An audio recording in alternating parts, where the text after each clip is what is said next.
Kudu? Yeah, good guess. It's large droppings, eh? Yeah.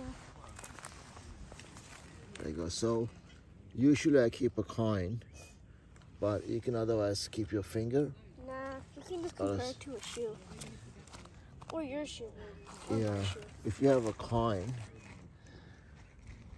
which is pretty standard, so it gives people an idea Yeah.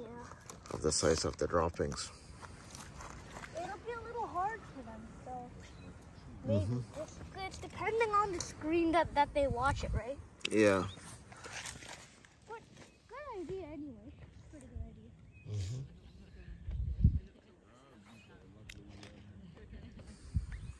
This stick is really delicate and dry. Which one is that? Oh, what is that?